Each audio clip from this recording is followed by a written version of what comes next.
Finance Minister Tunku Datuk Seri Zafrul defends the government's decision to not shut down the economy during MCO 2.0 and 3.0, saying that by doing so, it prevented various adverse effects. This includes unemployment reaching an estimated 1 million people, according to Bernama. He says that applying lessons learned from the first COVID-19 wave, no country in the world fully closed its economy when dealing with the second and third waves of the pandemic.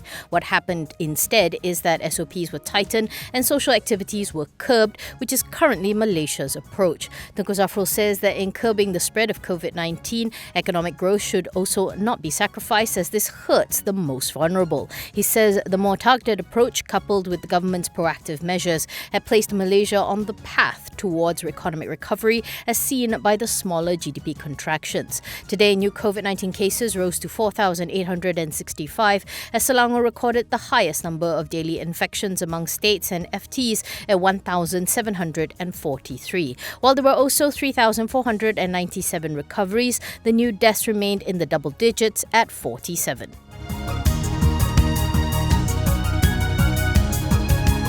Datuk Muhammad Nasifuddin Najib, the son of former Prime Minister Datuk Seri Najib Razak, has reportedly been served a bankruptcy notice. This was for failing to pay over 37 million in tax arrears as ruled by the Kuala Lumpur High Court last July. According to Bernama, his lawyer Wee Yong Kang said the notice was served on his client on April 30th. They have filed an affidavit to oppose the notice and will also file another application to set it aside and to have the bankruptcy proceedings postponed. The next case management has been set on June 21st. Citing documents filed in court, Bernama said that the government through the Inland Revenue Board had filed a notice against Muhammad Nasifuddin as a debtor in the Kuala Lumpur High Court on February 4th, the same day a bankruptcy notice was filed against his father. He was ordered to pay 37.6 million with a 5% interest rate per annum on the total balance from the date of the High Court's decision on July 6, 2020 to Feb 4, 2021, bringing the total to 38.76 million. Muhammad Nasifuddin has filed an appeal against the High Court's 2020 ruling. His appeal is scheduled to be heard on August 9th. However, in accordance with the Income Tax Act 1967, an individual ordered to pay an assessment has to settle the payment even if an appeal has been filed. Retailers and mall operators are crying foul over the government's use of its AI-driven hotspot identification by dynamic engagement system, saying that it stigmatizes the malls. The grouping is represented by Malaysia Shopping Malls Association, the Malaysia Retailers Association, the Malaysia Retail Chain Association and the Bumiputra Retailers Organisation. They were responding to a news report yesterday quoting Health Minister Datuk Seri Dr. Adam Baba as saying that shopping malls were used for family gatherings during the recent festive season.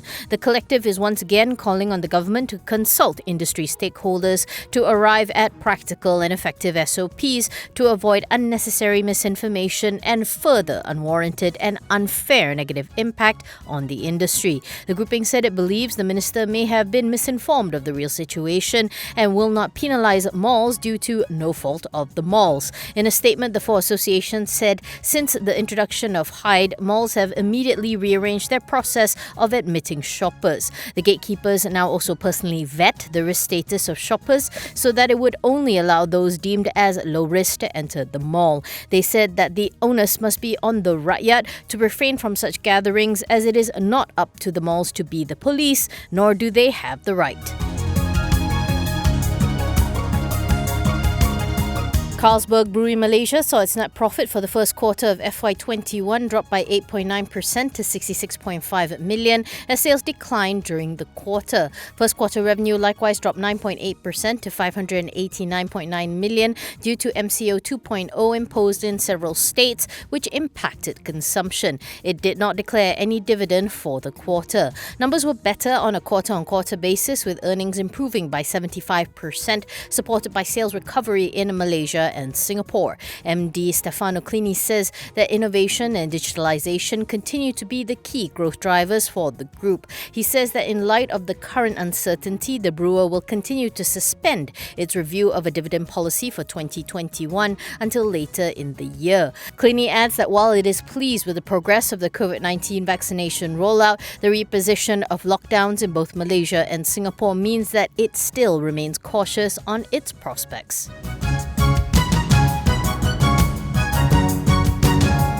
Sarawak Consolidated Industries Unit has secured an estimated 120 million contract to build high-rise residential units under the Prima Corp Malaysia Affordable Home Scheme. In a boss statement, SCI said that it had accepted the letter of award and contract from AUEI Teras Holdings. Construction of the project is expected to take place between June 2021 and August 2023. The project involves the proposed construction of two 21-storey apartment blocks with 316 residential units each within Sering District in Kota Baru, Kelantan. SCI expects the contract to contribute positively to future earnings.